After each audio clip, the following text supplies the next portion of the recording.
হাজী সেলিমের মদিনা আশিক টাওয়ারে অপারেশনের খবর জানাতে সেখানে আছেন রিপোর্টার আফজাল হোসেন। আমরা সরাসরি চলে যাচ্ছি সেখানে। আফজাল।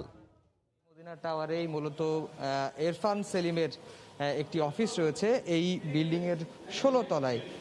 র্যাব যেটি বলছে যে এই ১৬ তলাতেই একটি কক্ষ নিজের মতো করে সাজিয়েছেন ইরফান সেলিম, এবং এই রুমটিকেই তিনি টর্চার সেল হিসেবে গড়ে তুলেছিলেন। এবং এই রুমে কিছুক্ষণ এখন যেটি র্যাবের অভিযান চলছে, সেই অভিযানে আমরা যেটি এখন পর্যন্ত যেটি দেখেছি যে হ্যান্ডকাপ পাওয়া গেছে, এবং আরও যে নির্যাতন করার মতো একজন মানুষকে যে ধরনের উপকরণ থাকা দরকার, সব ধরনের উপকরণই কিন্তু এইখানে রয়েছে। একই সাথে দড়ি, গামছা থেকে শুরু করে যত ধরনের সরঞ্জামানি পাওয়া দরকার এখানেও কিন্তু অকিটকি রয়েছে। দূর থেকে করার জন্য, নিয়ন্ত্রণ করার জন্য দূরবীন রয়েছে। আপনারা দেখতে পাচ্ছেন যে এই হ্যান্ডকাপটি রয়েছে, এবং আইন শৃঙ্খলা রক্ষাকারী বাহিনী যেটি বলছে এটি একেবারেই দণ্ডনীয় অপরাধ, যে আইন শৃঙ্খলা রক্ষাকারী বাহিনী ছাড়া কারো হাতে এ ধরনের যে যন্ত্রপাতি থাকা, সেটি এই যে আপনারা দেখতে পাচ্ছেন এটি হচ্ছে অকিটকি। এটি দিয়ে বিভিন্ন ভাবে দিক নির্দেশনা দেওয়া হতো। এবং র্যাবের আইন ও গণমাধ্যম শাখার পরিচালক আশিক বিল্লাহ তিনি বলছেন যে এইটি ছোড়া, এই ছোড়াটিও কিন্তু এই ইরফান সেলিমের যে টর্চার সেল, সেই টর্চার সেলে পাওয়া গেছে। আপনি আমার ক্যামেরাতেই দেখতে পাচ্ছেন একটি হাড়ও রয়েছে। জানি না সেই হাড় দিয়ে কি করা হয়, তারপরেও র্যাব সেটিকে জব্দ করেছে। এরপরে আমরা একটু দেখাতে চাই যে এই ইয়াবা খাওয়ার যে সরঞ্জামাদি, গ্যাস লাইট থেকে শুরু করে ফয়েল পেপার, সেগুলোও কিন্তু রয়েছে। এবং সেটি এবং এই যে ফয়েল পেপার, সেটি কিন্তু ইয়াবা সেবনের জন্য ব্যবহার করা হয়ে থাকে বলে আইন শৃঙ্খলা রক্ষা বাহিনীর সদস্যরা বলছেন। এবং আপনারা দেখতে পাচ্ছেন এটি একটি হকি স্টিক। যদি কেউ আহত হতো তাকে প্রাথমিক চিকিৎসা রয়েছে, দড়ি, সবকিছুই আসলে রয়েছে। একই সঙ্গে নির্যাতনের পরে যদি কেউ আহত হতো তাকে প্রাথমিক ট্রিটমেন্টের জন্য যে স্যাবলুম, সেটা এখনো কিন্তু এই মদিনা টাওয়ারে, আশিক টাওয়ারের যে ১৬ তলায় ইরফান সেলিমের যে অফিস, সেই অফিসে অভিযানটি এখনো চলছে।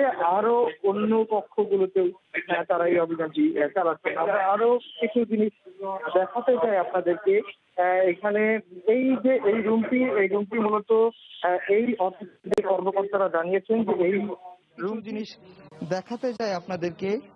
এখানে এই রুমটি মূলত এই অফিসের যে কর্মকর্তারা জানিয়েছেন যে এই রুমটি শুধুমাত্র ইরফান সেলিম তিনি তার ব্যক্তিগত কাজে ব্যবহার করতেন। আমরা ব্যক্তিগত কাজে ব্যবহার কি করতেন যদিও আইন শৃঙ্খলা বাহিনী আমাদের জানতেন না, তবে এখানকার কর্মচারীরা বলছেন যে অধিকাংশ ক্ষেত্রেই তাদের যে বাহিনী রয়েছে সেই বাহিনী হ্যান্ডকাপ ব্যবহার করতেন, যেটি তারা দেখেছেন। আর আপনারা সেই বিষয়টি এখন দেখতেই পাচ্ছেন।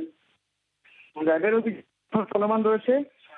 তার বাড়িতে অভিযান চালিয়ে যেটি পাওয়া গেছে, এবং পাওয়ার পরে ইরফান সেলিমকে অ্যারেস্ট করা হয়েছে, তার দেহরক্ষী জাহিদকে তাকেও অ্যারেস্ট করা হয়েছে। এবং দুটি অভিযোগে, একটি হচ্ছে মাদক সেবন এবং ওয়াকি টকি রাখার যে অপরাধ, সেই অপরাধে দুইজনকে ১ বছর করে কারাদণ্ড দিয়েছে। দেওয়ার পরে এই দুজনকে কারাগারে নেওয়া হচ্ছে। তারা এখন কারাগারের পথে রয়েছেন। এরপরেই কিন্তু এই অভিযানটি শুরু করেছেন র্যাবের ম্যাজিস্ট্রেট সারওয়ার আলম। তিনি এখানে এসে উপস্থিত হয়েছেন। উপস্থিত হওয়ার পরে এই আশিক টাওয়ারের ১৬ তলায় ইরফান সেলিমের যে ব্যক্তিগত অফিস এবং ব্যক্তিগত কক্ষ, এখানকার কর্মচারীরা বলছেন যে তিনি এই কক্ষটিকে ব্যক্তিগত কাজে ব্যবহার করতেন। তিনি একজন ওয়ার্ক কমিশনার থাকা অবস্থায়, এবং ডেভেলপমেন্টের অফিস রয়েছে, তিনি এই প্রতিষ্ঠানের একজন কর্মকর্তা। কিন্তু এই ছাদের কমিশনার থাকা অবস্থায় এবং এখানে মদিনা ডেভেলপমেন্টের অফিস রয়েছে, তিনি এই প্রতিষ্ঠানের একজন কারণে নিজের মতো করে সাজিয়ে এই কক্ষটি ইরফান সেলিম তৈরি করেছেন। এবং র্যাব এই কক্ষটি মূলত টর্চার সেল হিসেবে ব্যবহার করা হতো এবং বিভিন্ন সেই মানুষকে কারণে ধরে এনে নিজের চাঁদাবাজি মতো করে সাজিয়ে এই কক্ষটি ইরফান সেলিম তৈরি করেছেন এবং র্যাব বলছেন যে এই কক্ষটি মূলত টর্চার সেল হিসেবে ব্যবহার করা হতো এবং বিভিন্ন মানুষকে ধরে এনে চাঁদাবাজি থেকে শুরু করে বিভিন্ন অপরাধমূলক কর্মকাণ্ডে এইখান থেকেই পরিচালিত করা হতো। তো এই ছিল মদিনা আশিক টাওয়ারের ইরফান সেলিমের টর্চার সেল থেকে আমার কাছে সবশেষ খবর। হাজী সেলিম পুত্র ইরফানের মদিনা আশিক টাওয়ার কার্যালয়ে একটি টর্চার সেল পাওয়া গেছে, সেখানে অভিযান চালিয়ে বিপুল পরিমাণ নির্যাতনের সরঞ্জাম উদ্ধার করেছে র্যাব। সে খবর জানাচ্ছিলেন সহকর্মী আফজাল হোসেন।